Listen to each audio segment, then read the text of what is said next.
Hello friends, good evening.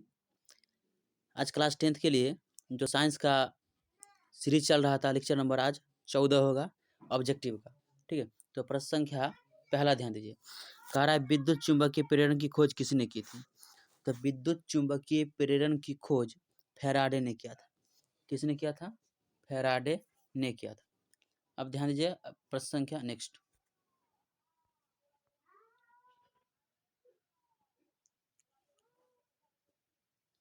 अब ध्यान दीजिए प्रश्न संख्या 2 कह रहा है फ्लेमिंग के वामहस्त नियम में बाएं हाथ की तर्जनी संकेत करता है। चलिए ध्यान दीजिए, पहले ध्यान दीजिए तर्जनी। तर्जनी जो तर्जनी तर्जनी अंगूठा, तर्जनी और अंगूठा के बारे में पहले बात करते हैं। ध्यान दीजिए, पहले बात करते हैं अंगूठा के।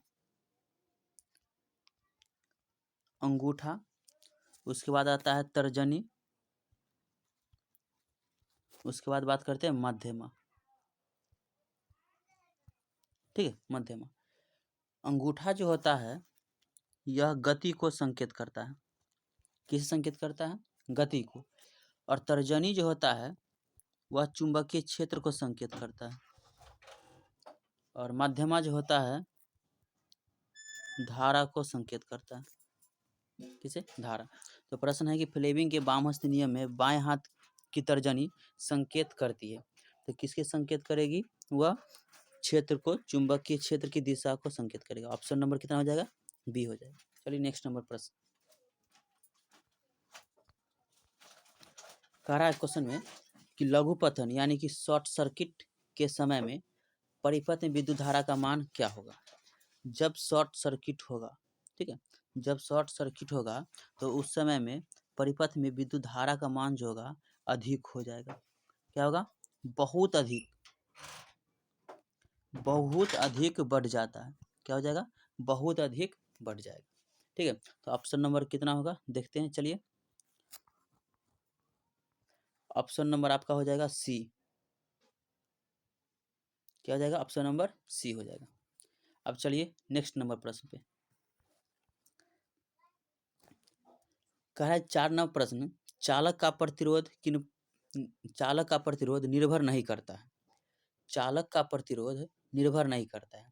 पहले आप ध्यान दीजिए, पहले तो यह ध्यान दीजिए कि चालक का प्रतिरोध किन किन बातों पर निर्भर करता है। तो चालक का प्रतिरोध लंबाई पर निर्भर करता है, अनुप्रस्थ काट क्षेत्रफल पर निर्भर करता है, और उसके बाद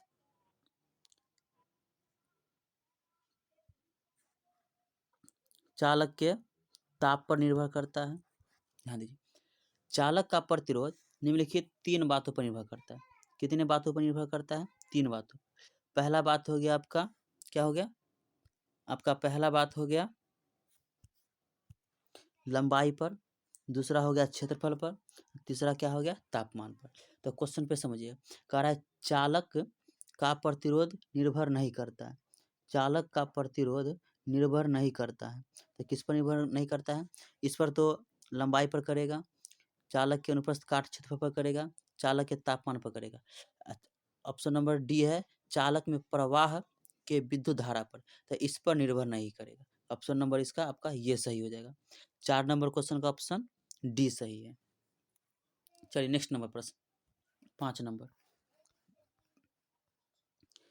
ध्यान दीजिए, अब प्रश्न है विभक्त वलय का उपयोग किस उपकरण में किया जाता है? तो विभक्त वलय का उपयोग किस उपकरण में किया जाता है? तो विभक्त वलय का उपयोग होता है विद्युत मोटर में। किस में होता है? विद्युत मोटर में विभक्त वलय का उपयोग किया जाता है। ऑप्शन नंबर ए हो जाएगा। Option number A. चलिए अब नेक्स्ट नंबर प्रश्न 6। कह रहा है प्रश्न में कि डायनेमो से किस प्रकार की धारा प्रवाहित होती है या प्राप्त होती है? तो डायनेमो से किस प्रकार की धारा प्राप्त होती है? तो डायनेमो से जो होता है धारा वह डायरेक्ट करंट प्राप्त होता है। क्या होता है? डायरेक्ट करंट प्राप्त होता है। ठीक है, तो डायरेक्ट करंट को शॉर्टकट में क्या कहते हैं? डीसी। ठीक है, डीसी यानी कि दिष्ट धारा। दिष्ट धारा हो गया आपका। तो डायनेमो से किस प्रकार की धारा प्राप्त होती है? तो वह दिष्ट धारा प्राप्त होती है। ऑप्शन नंबर ए हो जाएगा। चलिए नेक्स्ट नंबर प्रश्न पे। अब है प्रश्न संख्या, कह रहा है बैटरी से किस प्रकार की धारा प्राप्त होती है? तो बैटरी से किस प्रकार की धारा प्राप्त होती है? तो दिष्ट धारा प्राप्त होती है। बैटरी से किस प्रकार की धारा प्राप्त होती है? तो ऑप्शन नंबर ए हो जाएगा, दिष्ट धारा। चलिए इससे 8 नंबर प्रश्न। अब कह रहा है प्रश्न संख्या 8 में कि विद्युत फ्यूज विद्युत धारा के किस पर कार्य करता है?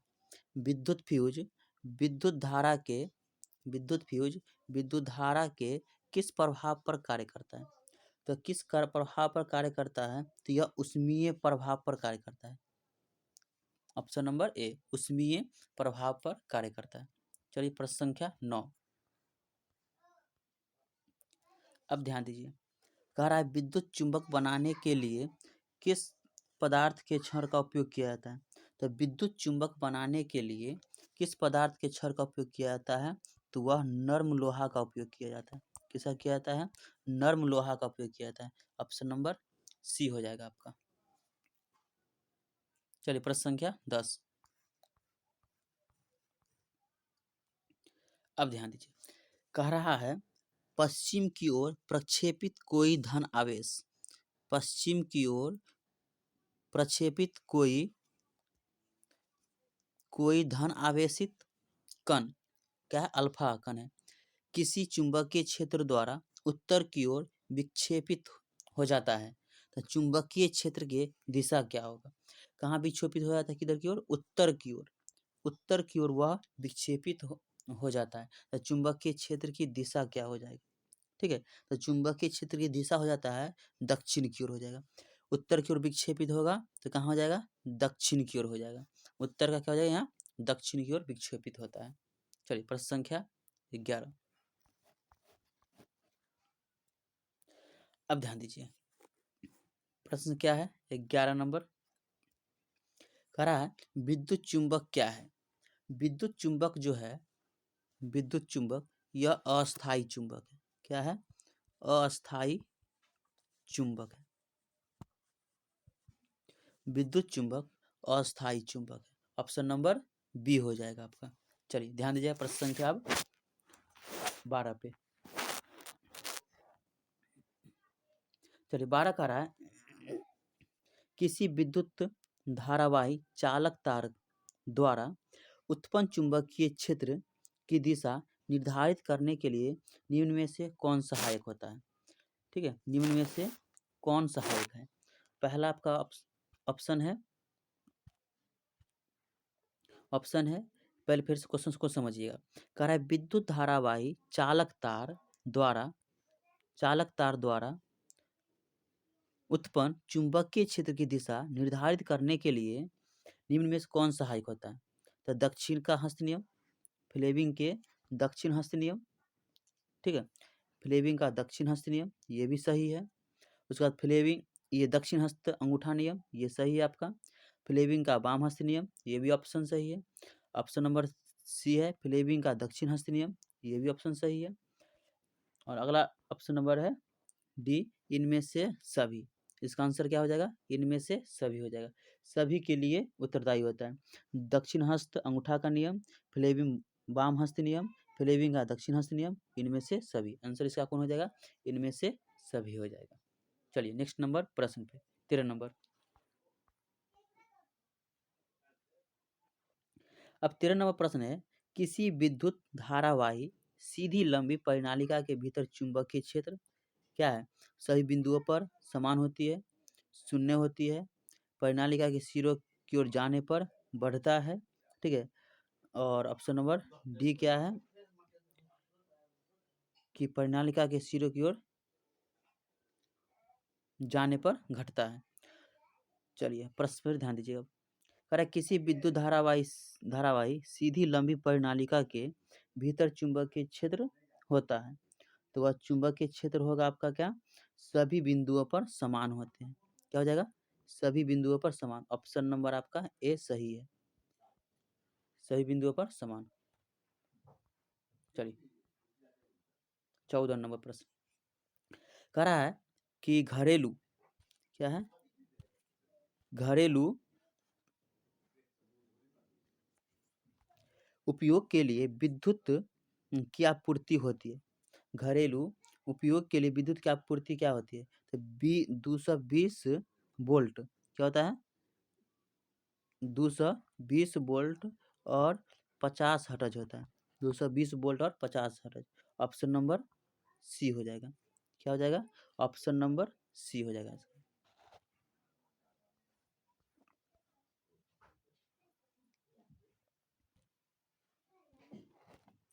चलिए, कह रहा है चुंबकीय फ्लक्स का मात्रक क्या है। तो चुंबकीय फ्लक्स का मात्रक पहले समझिए। चुंबकीय फ्लक्स को फाई से सूचित करते हैं। क्या है, फाई। ये फाई है। तो चुंबकीय फ्लक्स को किससे सूचित किया जाता है, फाई से। और इसका ऐसा मात्रक होता है वेबर। क्या होता है इसका ऐसा मात्रक, वेबर होता है। ठीक है, चुंबकीय फ्लक्स का ऐसा मात्रक वेबर होता है। चलिए, ऑप्शन नंबर कितना होगा, बी हो गया आपका। ठीक है, ऑप्शन नंबर बी। चुंबकीय फ्लक्स का ऐसा मात्रक क्या होता है, तो वेबर। चलिए नेक्स्ट नंबर प्रश्न पे। चलिए, 16 नंबर प्रश्न क्या कह रहा है। कह रहा है कि विद्युत जनित्र का सिद्धांत आधारित है। विद्युत जनित्र का सिद्धांत आधारित है। आप समझिए ध्यान से। विद्युत जनित्र का जो सिद्धांत आधारित है, यह है विद्युत चुंबकीय प्रेरण पर। विद्युत चुंबकीय प्रेरण पर। ऑप्शन नंबर ए हो जाएगा। ठीक है, ऑप्शन नंबर ए। अब यहाँ से समझिएगा कि विद्युत जनित्र का सिद्धांत किस पर आधारित है, तो विद्युत चुंबकीय प्रेरण पर आधारित है। अब विद्युत ये जनित्र के बारे में समझिए। जनित्र जो होता है, यह यांत्रिक ऊर्जा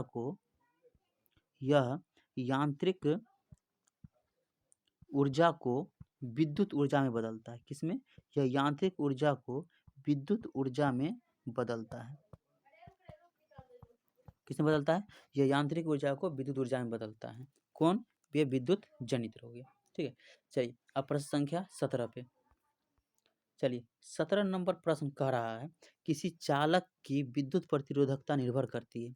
किसी चालक की विद्युत प्रतिरोधकता निर्भर करती है। तो हम बताए थे आपको कि किसी भी चालक का प्रतिरोधक किन पर बात पर निर्भर करता है, लंबाई पर निर्भर करता है, चालक के अनुप्रस्थ काट क्षेत्र पर निर्भर करता है, चालक के पदार्थ की प्रकृति पर निर्भर करता है। इनमें से सभी। आंसर कौन हो जाएगा आपका, ऑप्शन नंबर डी, इनमें से सभी हो जाएगा। क्या हो जाएगा, इनमें से सभी हो जाएगा। चलिए नेक्स्ट नंबर प्रश्न 18। चलिए 18 है कि घरेलू विद्युत परिपथ में उदासीन तार का रंग कैसा होता है। घरेलू विद्युत परिपथ में उदासीन तार का रंग कैसा होता है। तो उदासीन तार का जो रंग होता है आपका होता है काला। क्या हो जाएगा, काला। अब समझिए, हरा के बारे में समझिए। हरा जो होता है यह भूतार कहलाता है। क्या, हरा भूतार होता है। क्या होता है, हरा हरा आपका हो जाएगा भूतार। क्या हो जाएगा, भूतार। यह जो होता है इसका संकेत होता है ई। क्या होता है, ई हो जाता है। अब समझिए, और काला का जो संकेत होता है एन होता है। काला का संकेत एन होता है। और लाल का उपयोग किया जाता है, लाल को बोला जाता है जीवित तार। क्या, जीवित तार। चलिए यहाँ लिखते हैं। ठीक है, लाल को बोला जाता है जीवित तार या गर्म तार, या गर्म तार। क्या हो जाता है, जीवित तार या गर्म तार। तो समझिएगा, घरेलू विद्युत परिपथ में उदासीन तार का रंग कैसा होता है। उदासीन तार का रंग होता है काला, जिसका संकेत क्या होता है, एन होता है। और हरा जो होता है भूतार यानी कि भूमि के साथ रहता है, जिसको आर्थिन बोला जाता है। और लाल होता है जीवित तार या गर्म तार, उसी को बोला जाता है। और जीवित तार या गर्म तार का संकेत होता है एल। क्या होता है, एल होता है। ठीक है, चलिए प्रश्न संख्या अब 19 पे। तो 19 नंबर प्रश्न कह रहा है कि किस युक्ति में विभक्त वलय दिक् परिवर्तन का कार्य करता है। कौन सा, किस युक्ति में, क्या है, किस युक्ति में विभक्त वलय दिक् परिवर्तन का कार्य करता है। तो वह कार्य करता है विद्युत जनित्र में। किसमें, विद्युत जनित्र में। ऑप्शन नंबर ए हो जाएगा। ठीक है, चलिए नेक्स्ट नंबर प्रश्न 20 कह रहा है एक टेस्ला बराबर है। किस, क्या है, एक टेस्ला बराबर है। तो एक टेस्ला किसके बराबर है, सोच समझिए। पहले समझिए ऑप्शन जो है यहाँ पे थोड़ा गलत है। ऑप्शन नंबर यहाँ हो जाएगा ऑप्शन में इनवर्स 1 और मीटर पर भी इनवर्स 1 हो जाएगा, ठीक है।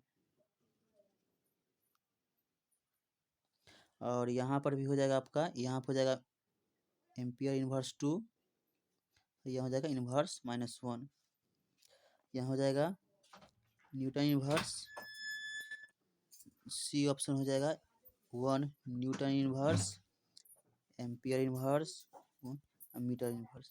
ऑप्शन नंबर डी आपका हो जाएगा 1 newton inverse, ampere inverse, metre, ठीक है। चलिए ये आपका ऑप्शन हो गया। अब समझिए कह रहा है 1 टेस्ला बराबर है। अब समझिए टेस्ला जो है किसका मात्रक है, तो यह जो मात्रक है चुंबकीय क्षेत्र का ऐसा मात्रक टेस्ला होता है। चुंबकीय क्षेत्र का ऐसा मात्रक क्या होता है, टेस्ला। चुंबकीय क्षेत्र का ऐसा मात्रक क्या हो गया आपका, टेस्ला हो गया, ठीक है। अब समझिए चुंबकीय क्षेत्र का ऐसा मात्रक क्या हो गया, टेस्ला। अगर है 1 टेस्ला बराबर होता है किसके, तो 1 टेस्ला जो बराबर होता है 1 newton ampere inverse metre inverse होता है। ऑप्शन नंबर ए हो जाएगा। तो इसका जो हो जाएगा आपका, जैसे कि 20 नंबर प्रश्न है, या 1 न्यूटन एम्पियर इनवर्स हो जाएगा मीटर इनवर्स 1 हो जाएगा। ऑप्शन नंबर ए हो जाएगा आपका, सही हो जाएगा। 1 टेस्ला बराबर किसके है, 1 newton ampere inverse metre inverse 1 के बराबर हो जाएगा।